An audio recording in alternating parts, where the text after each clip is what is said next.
Hi guys, welcome back to the channel. I was, in the process of doing my kombucha, and I thought in my head, I think I need to put the camera on, and I think we need to discuss making kombucha because I'm about to make my second batch. And the first batch was pretty successful. I'm tweaking it a little bit here and there, changing things up a little bit. But I thought I'd take you along for the kombucha ride. So right now, this is the first batch. This is the first batch I made. Now, as you can see, there's all these bits and bobs of fruit floating around in there. Of course, like everybody else, I learned via the internet, so I was just following along what somebody said to do. That fruit is called the second fermentation. So I'm going to start with the second fermentation because that's where I'm at here, is the second fermentation, and we're going to kind of roll it backwards. I don't like these fruits, bits and bobs. I'll show you why. So every time I want a bottle of kombucha, I have to open it, and then I have to fight with these little bits and bobs. I have to run it through a sieve.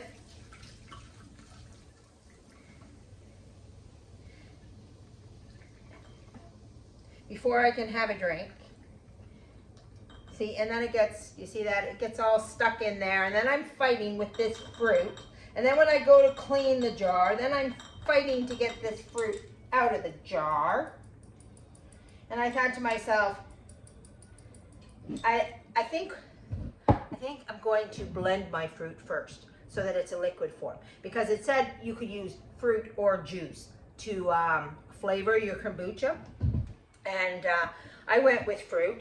But my second time around, I'm putting a quarter of a cup of pureed strawberries. Remember our strawberries we bought? These are thawed now, but they were frozen. They were in the freezer.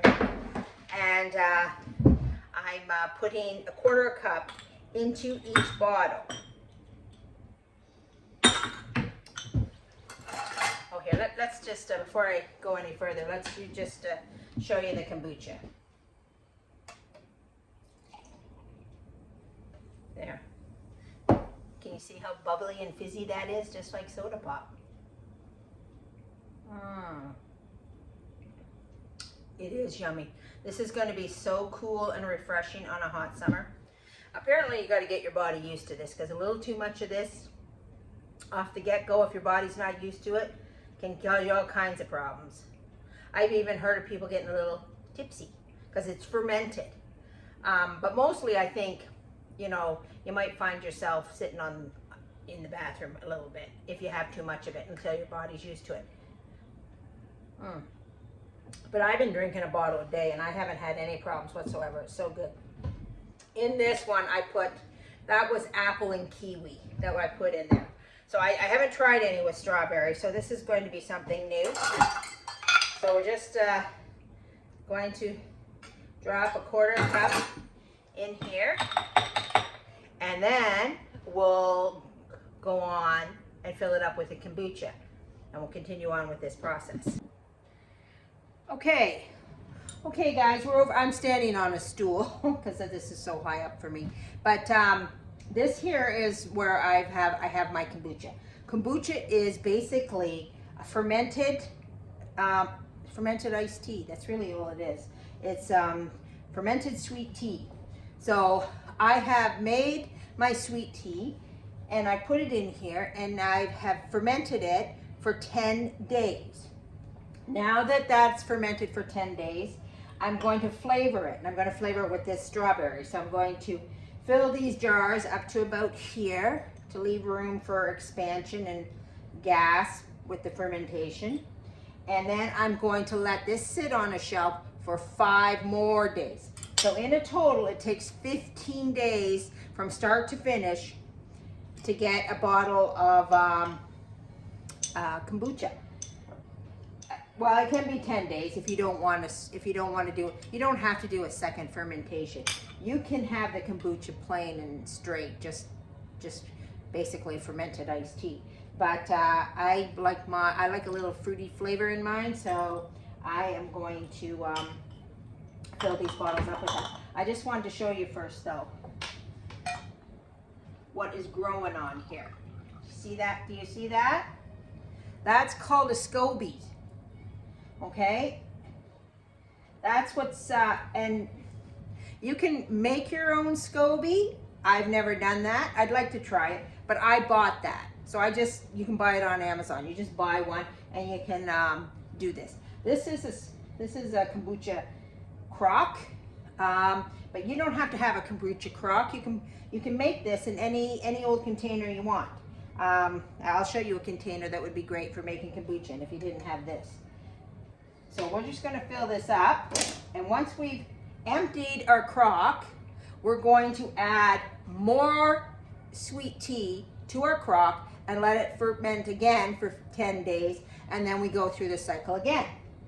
I have 13 jars here. My first batch, it took exactly 15 jars, but I have 2 more jars in the fridge and that I haven't used, so I'm just going to fill up these 13 jars.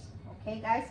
So I actually put this nice little thing here. I have a nice little, here. See how bubbly that is? That's because this is fermented. So I'm just going to go ahead, guys, and put the lid on this.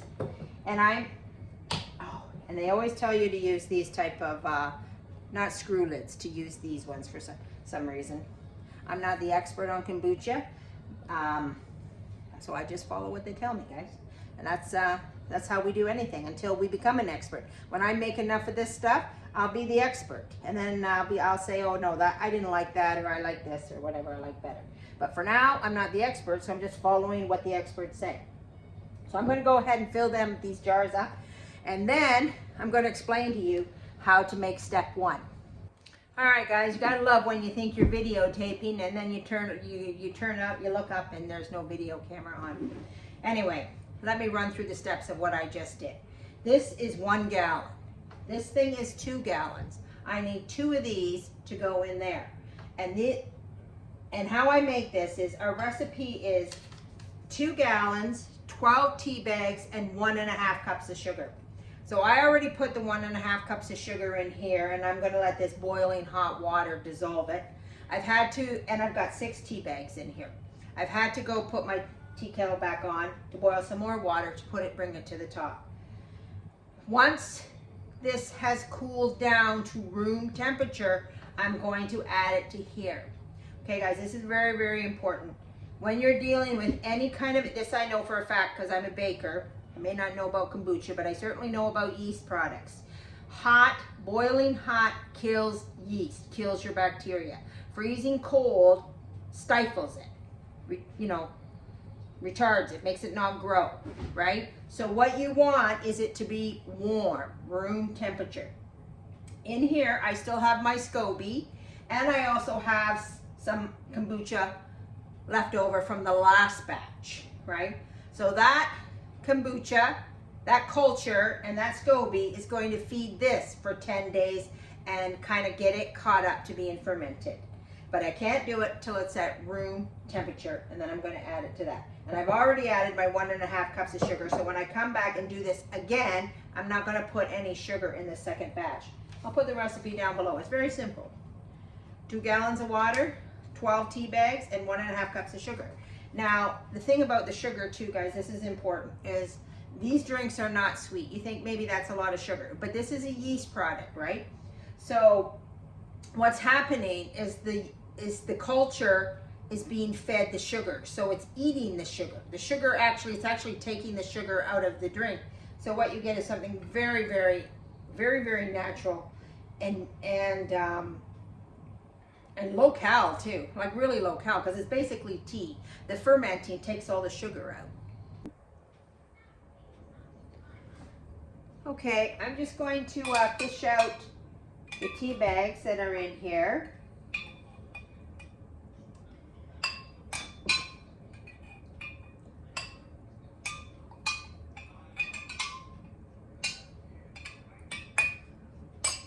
And now that this is at room temperature, I'm going to dump it into my kombucha crock. Now remember, I got a scoby in there, and I also have kombucha. A bit of kombucha in there still. And I'm going to add to it.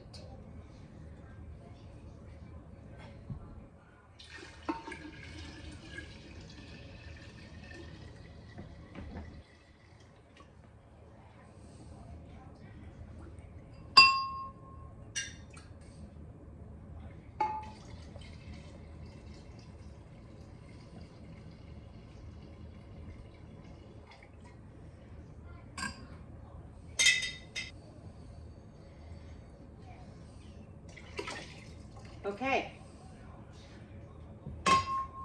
And then I'm going to make one more of these. Let it cool to room temperature. And then our kombucha is ready to sit for another 10 days to ferment. I keep a little label here on the side and I write the date on it. So I know when my 10 days is up and when I have to take this out of here. And I either have to do a second ferment with it by adding some flavor, or I have to bottle it and put it away in the fridge. I can't just leave it here. You can't, the guy on the video that I was watching said 10 days was a good time, and I found 10 days was a good time too. Because if you take it before 10 days, it's too sweet. And after 10 days, it starts to go vinegary because we're fermenting, right? So we have to grab it at the exact right time. So I found 10 days to be a really good time. We're just going to put the little cover back on here. Mark that, and away we go. Okay, guys, that's it. That's it for the kombucha, and then you have it. So this is my system. As I may have mentioned before, I'm not the most orderly person, so I try to get systems in place so that I can be orderly. And so what I did was I have this nice little crate, and I have enough bottles to fit in here. I have one bottle missing. It's full of kombucha, and it's from the last batch, and it's out in the fridge, an empty bottle.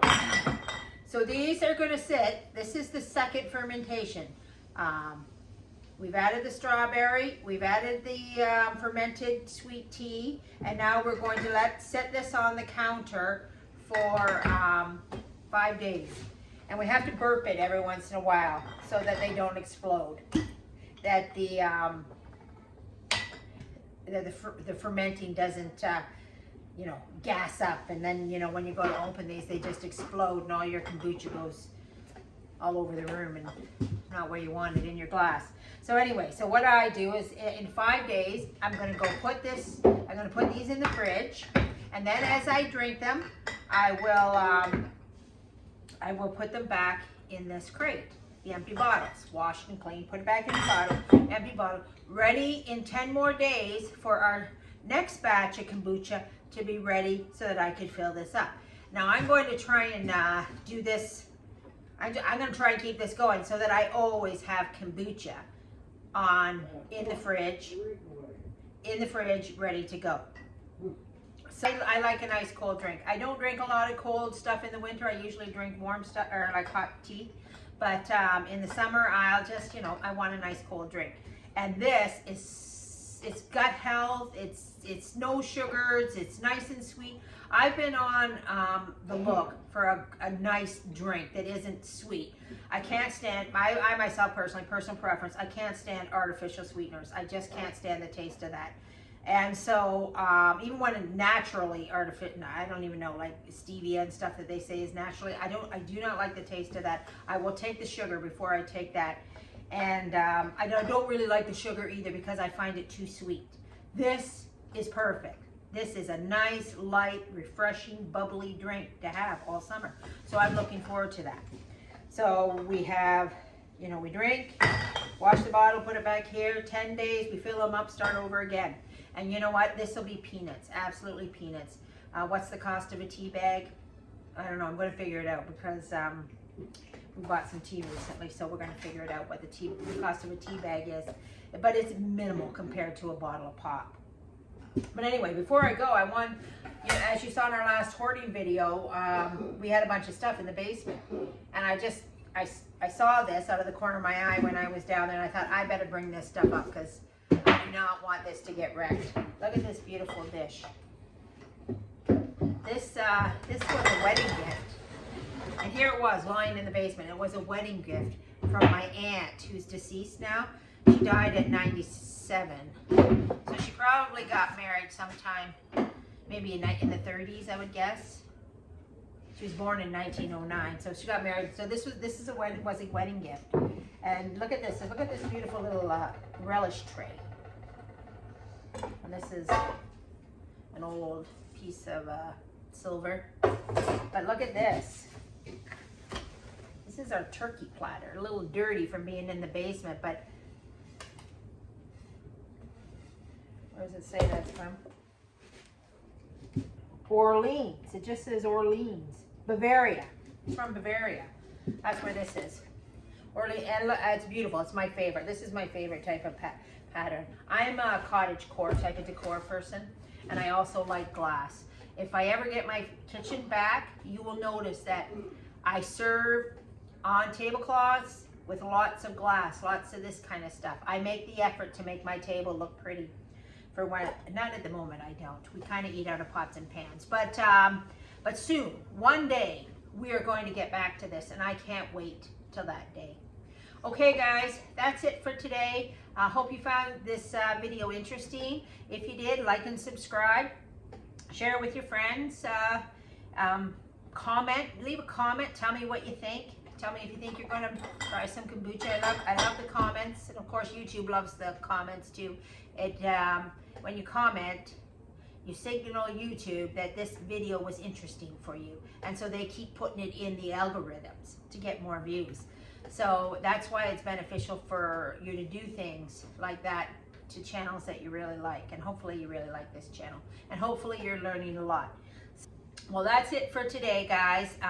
We'll see you next time on the Catholic Homestead. God bless everybody.